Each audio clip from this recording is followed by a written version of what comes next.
Today we have Captain Mackenzie Calhoun is joining me for a look at our Star Trek New Frontier book collection. And if you are unfamiliar with this book series, it's a series I highly recommend, especially if you are a fan of that 90s era of Trek. It's a series that started in the late 90s and felt like having a fourth Star Trek series along TNG, DS9, and Voyager. Very much has a feel of another series from that era, just in book form rather than on TV. And a lot of the books, especially the earlier ones, even felt like very extended or two-part episodes. And they were successful enough that there was even a action figure made of Captain Mackenzie Calhoun, who, if you haven't watched my series yet, go ahead and check out my series on my top 50 favorite Star Trek characters, because he actually made it on there. I'll give a read to the back of this hardcover omnibus edition of the first few volumes of the series. I feel like it gives a good idea of the setup for the series, which includes a lot of great original characters, as well as some favorite returning characters, some legacy characters, and even Mackenzie Calhoun. He was greatly influenced by his contact with Jean-Luc Picard and the Stargazer, and characters like Elizabeth Shelby being his number one, and a lot of interesting characters from that era of Star Trek as well make an appearance. But we have, from the universe of Star Trek The Next Generation, a new ship, a new crew, a new mission. The ancient Thelonian Empire has collapsed, throwing an entire sector of the galaxy into chaos and unrest. Billions of sentient beings are faced with starvation, warfare, and worse. Faced with a tragedy of interstellar proportions, Starfleet assembles a new, hand-picked crew to help where it can and report what it finds.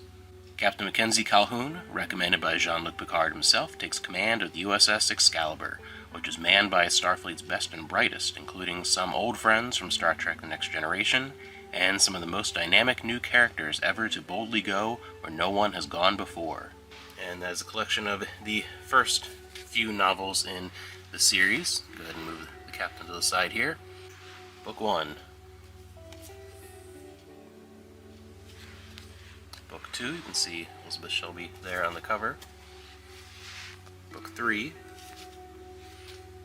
And Book 4. And as you can see, there's a kind of shorter, again, to feel more like it would have been maybe two-part episodes of a series, really getting the ball rolling. And we get into the longer novels with Martyr, Fire on High, The Quiet Place, Dark Allies, Requiem,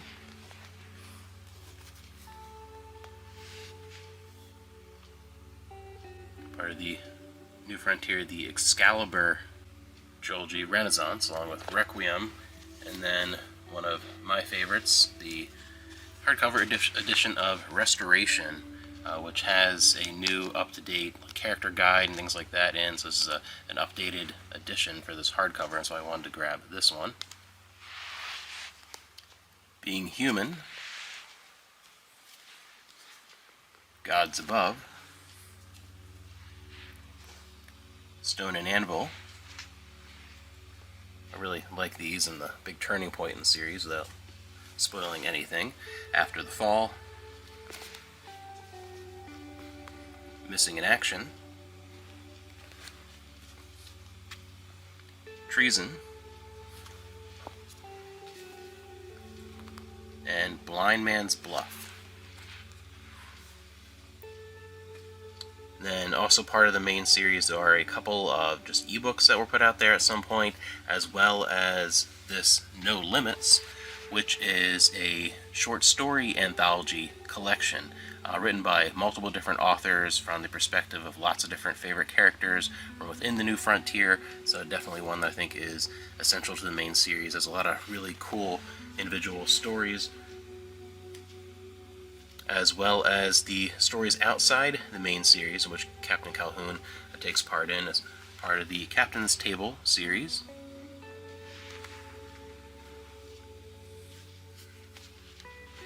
And Double or Nothing, part of the Double Helix series, book 5 of 6, along with Captain Picard. And he's also in several of the Gateways series, books 6 and 7, Cold Wars and What Lay Beyond,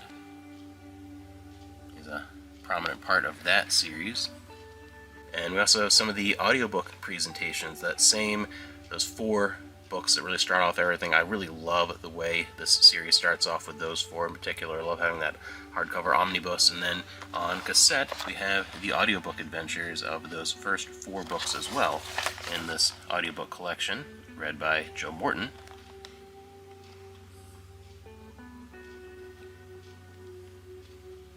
These are really cool, and it's something that really drives home that feeling again of those first few, feeling like another series. With the audiobooks of this time had a lot of music and added sound effects and things to kind of liven up the experience, and it felt like you were experiencing another Star Trek TV series. And then for Excalibur Restoration, we have both the cassette and CD versions of that audiobook, again read by Joe Morton.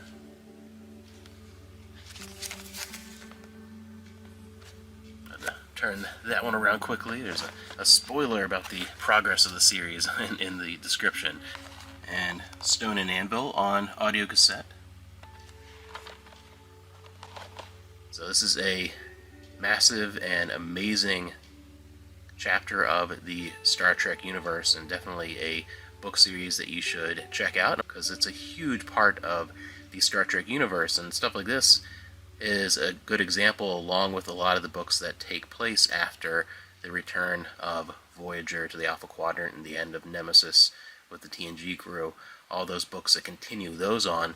It's more than just those kind of fun one-off Star Trek books, especially TOS and TNG, but Deep Space Nine, Voyager, all of them have those that people are more familiar with if you're not really into a lot of these Star Trek books, and those are fun. Some of those are really, really good, but the Star Trek book universe is a lot more than just those random kind of one-off fun side adventures. There's a lot of great depth and massive series to get into. It's really like another layer of the franchise alongside the TV shows.